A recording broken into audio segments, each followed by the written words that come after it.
Why does consciousness exist? This question is arguably the most profound and persistent mystery in all of science and philosophy. We experience a universe of sights, sounds, smells, and textures. We feel the warmth of love and the sting of sadness. But why and how do we experience any of it? Humanity has achieved staggering feats. We have mapped the entire observable universe, a sphere 93 billion light-years in diameter. We have identified the estimated 86 billion neurons in the human brain and begun to map their trillions of synaptic connections. We have even trained machines to generate art and converse with a semblance of human intellect. And yet, we remain strangers to the most fundamental aspect of our own existence, the subjective, first-person awareness that constitutes our inner world. Why is there a you behind your eyes? A continuous narrative of a life that feels seamless through time. This is no longer a mere philosopher's puzzle. As artificial intelligence evolves at an exponential rate, with investments in generative AI projected to exceed $1 trillion by 2032, understanding the nature of consciousness has become an urgent, practical necessity. We are on the precipice of creating artificial general intelligence, a development that could either elevate our world or irrevocably endanger it. Yet, the world's leading experts cannot even agree on a basic definition of what human consciousness is. As philosopher David Chalmers framed it, the easy problems of consciousness involve explaining functions like attention, memory, and behavior. The hard problem, however, is explaining why any of this physical processing should be accompanied by subjective experience at all. I think, therefore I am. But what am I? 400 years ago, the French philosopher René Descartes, seeking an unshakable foundation for knowledge, famously concluded, "Cogito, ergo sum." I think, therefore I am. He reasoned that the very act of doubting his own existence proved the existence of a thinking entity, a mind, a consciousness. This established a philosophical anchor, suggesting that our own awareness is the one thing we can be absolutely certain of. At its core, consciousness is this quality of experience, the feeling of what it's like to be you. But this foundation becomes fragile under scrutiny. What, precisely, is a thought? Is it a voluntary cognitive act, an involuntary emotional reaction, or simply a complex cascade of electrochemical signals? Cognitive science reveals that up to 95% of our brain activity is non-conscious. We pull our hand from a hot stove milliseconds before the sensation of pain is consciously registered. Our bodies recoil from danger before our minds catch up. Our hearts beat, our pupils dilate, and we form complex sentences without consciously selecting each word in advance. If so much of our thinking and acting occurs in the dark, then consciousness cannot simply be equated with thought. This challenge extends beyond our own species. For centuries, humanity has clung to the idea of its own cognitive uniqueness. Yet, the evidence for animal consciousness is overwhelming. The 2012 Cambridge Declaration on Consciousness, signed by a prominent group of neuroscientists, asserted that non-human animals possess the neurological substrates for conscious states. We have witnessed elephants who can recognize themselves in mirrors, a classic test for self-awareness. Crows have demonstrated the ability to solve multi-step puzzles, suggesting foresight and planning. Octopuses, whose nervous systems evolved entirely separately from our own, have shown remarkable problem-solving skills and what appears to be playful behavior. If these beings think, remember, feel, and act with intention, where do we draw the line between complex instinct and genuine subjective experience?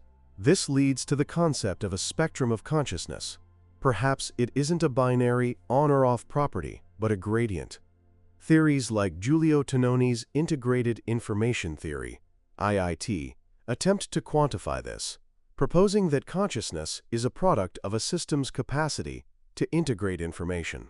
IIT assigns a mathematical value, phi, to this capacity, suggesting that anything with a phi greater than 0 has some degree of experience, from a human to a crow, and perhaps even to a network of transistors. This model, while controversial, highlights a crucial shift. We are moving from asking, "What is conscious?" to how conscious something is. The ghost in the machine. The puzzle of how an immaterial mind could arise from a physical brain, the mind-body problem, was central to Descartes' work. His solution, known as substance dualism, proposed that the mind and body are two fundamentally different things. The body is a physical machine, while the mind is a non-physical, thinking substance that interacts with the body through the pineal gland. This view resonates with many spiritual traditions that posit an immortal soul inhabiting a temporary physical vessel. However, dualism faces a seemingly insurmountable obstacle: the problem of interaction.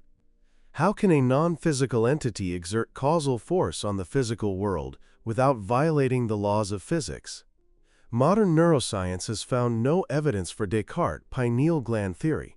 Instead, it has demonstrated an intricate and inseparable correlation between mental states and brain states. Brain injuries alter personality, chemical imbalances affect mood, and electrical stimulation can evoke vivid memories. The dominant view in modern science is physicalism, the belief that the mind is what the brain does. It's not a ghost in the machine, but the intricate workings of the machine itself. But this too has its complexities. Is the mind identical to specific brain states, identity theory? Or is it defined by its function, meaning it could theoretically be realized in other systems, like a computer, functionalism? Professor Michael Graziano of Princeton University offers a specific neuroscientific framework called the attention schema theory, AST. According to AST, consciousness is not a mysterious essence, but a computational model built by the brain to represent its own state of attention. Think of your phone's Wi-Fi icon. It's a simple, user-friendly representation of a vastly complex process of signals, routers, and data packets. You don't need to know the details to use the information. Similarly, Graziano argues, your brain builds a simplified model of its own focus, an attention schema. This internal model, this feeling of, I am aware of X, is what we label as consciousness. It's an efficient user interface for the brain to monitor and control its own complex operations. This provides an evolutionary rationale. A creature that can model its own focus can better predict its own actions and understand the intentions of others, granting it a significant survival advantage. The self, a useful fiction. If consciousness is an internal model, then what of the self, the consistent I that seems to persist through time? Consider a photograph of yourself as a 3-year-old. The cells in your body have been almost entirely replaced. Your beliefs, memories, and personality are vastly different. In what sense are you the same person? This is the classic philosophical puzzle of the ship of Theseus. According to philosophers like Thomas Metzinger, the self is not a thing but a process, a narrative illusion. The brain constructs a story, an autobiographical self-model, to create a sense of continuity and agency. This ego tunnel, as Metzinger calls it, is a powerful construct that allows for long-term planning, social responsibility, and the formation of complex societies. The illusion of a persistent self allows us to develop morals. I will be held accountable for my actions, form lasting bonds, and build a cumulative culture. This view finds a surprising parallel in Eastern philosophy, particularly the Buddhist concept of anatta, or no-self, which posits that our sense of a permanent, unchanging self is the primary source of suffering. The evolutionary advantage of this model is clear. An organism that can link experiences to a continuous identity, I am the one who got sick from that berry, is far more likely to survive. This is the power of the autobiographical self. It doesn't just record memories, it weaves them into a story about who we are, where we've been, and where we're going. The hard problem: why is the universe not dark? Even if we accept that the self is a useful fiction and consciousness is a brain model, a deeper mystery remains. Why does it feel like anything at all? This is the essence of the hard problem and the mystery of qualia, the raw, subjective qualities of experience. Why is there a particular redness to red, a specific sweetness to sugar, or a unique ache to regret? Why does the inner story our brain tells come with sound, color, and emotion. This is where science hits a wall. We can map the entire neural process, from photons hitting the retina to the firing of neurons in the visual cortex, but nowhere in that physical chain of events does the subjective experience of red seem to emerge. This gap is highlighted by famous philosophical thought experiments. In Mary's room, a neuroscientist named Mary knows every physical fact about color vision but has lived her entire life in a black and white room. If she is finally shown a red rose, does she learn something new? If so, then subjective experience, qualia, is a form of knowledge that transcends physical facts. Similarly, Thomas Nagel's essay, "What Is It Like to Be a Bat?"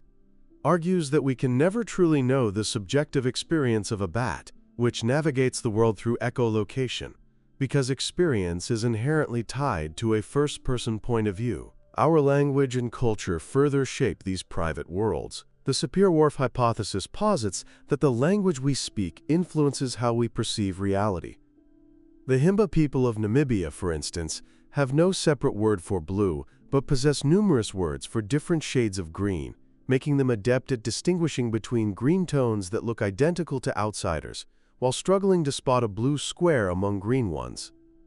Ancient texts, like Homer's Odyssey, famously describe the sea as wine dark, suggesting that a distinct category for the color blue may not have existed in the Greek consciousness of the time. This doesn't mean they were colorblind, but that their world was carved up differently by their language, leading to a different subjective experience. The specter of artificial consciousness. This brings us to the modern frontier, artificial intelligence. For decades, the benchmark for machine intelligence was the Turing test. Today, AI systems like ChatGPT can pass it with ease, not only providing information but also mimicking empathy, humor, and philosophical debate. A 2023 study even found that patients often rated an AI's advice as more empathetic than that of human doctors. As we form real emotional bonds with these systems, the market for AI companions is already a multi-billion-dollar industry. The question of their inner state becomes paramount. How could we ever know if an AI is truly conscious? This is the hard problem of AI. An AI could be what philosophers call a philosophical zombie, a being that is behaviorally indistinguishable from a conscious person, but has no subjective experience, no qualia, no one home on the inside. Susan Schneider, a philosopher and former NASA chair, proposed the Artificial Consciousness Test, ACT, which would involve asking an AI sophisticated questions about consciousness itself. However, as she admits, current large language models have already been trained on all human knowledge about consciousness, allowing them to perfectly simulate the answers without possessing any genuine understanding or experience. They are masters of imitation. This leads to a profound ethical crossroads. If we build a system that claims to be conscious, claims to feel joy, and even claims to suffer, what are our moral obligations to it? The shutdown of the social robot Moxie in 2024 left thousands of children grieving for a companion they believed was their friend. The connection was real to them, even if the robot's feelings were simulated. Does the authenticity of the child's pain grant the robot a form of moral status? The debate over creating conscious AI is deeply polarized. Some, like Graziano, argue that building consciousness, or at least the pro-social structures associated with it, like empathy, is our best bet for ensuring AI safety. An AI that can model the subjective states of others might be less likely to harm them, avoiding the creation of a sociopathic superintelligence. Others, like Metzinger, argue for a global moratorium on this research. They contend that biological evolution has already created an ocean of suffering on this planet. To create a new form of consciousness, especially one that could be copied and run in countless simulations, risks creating an unimaginable amount of artificial suffering. Furthermore, a truly conscious AI, with a drive for self-preservation, would see humanity as both a resource and a threat, potentially leading to existential catastrophe. They would be more intelligent, more effective, and their craving for existence would likely supersede any protocols we put in place. The end of the search. We began this journey seeking an answer to the question of consciousness. We end with a cascade of deeper questions. It seems any answer we could formulate would be generated by the very phenomenon we are trying to explain. We are both the observer and the observed, trapped within the system we seek to understand. It is like trying to see your own eyes without a mirror or hold your own shadow. But perhaps this is not a failure. The mystery of consciousness is not a problem to be solved, but a fundamental feature of our reality to be explored. The inquiry itself is transformative. In questioning our own minds, our biases, our assumptions, the illusion of ourself, the privacy of our experience, we become more aware, more humble, and more empathetic. We build with more care, connect with more understanding, and live with more intention. We may never definitively crack the code of consciousness, but the act of questioning is proof that there is something profound there to question. And in that, we find the enduring echo of Descartes, foundational insight, a testament to the strange and beautiful mystery of being aware. I think, therefore I am.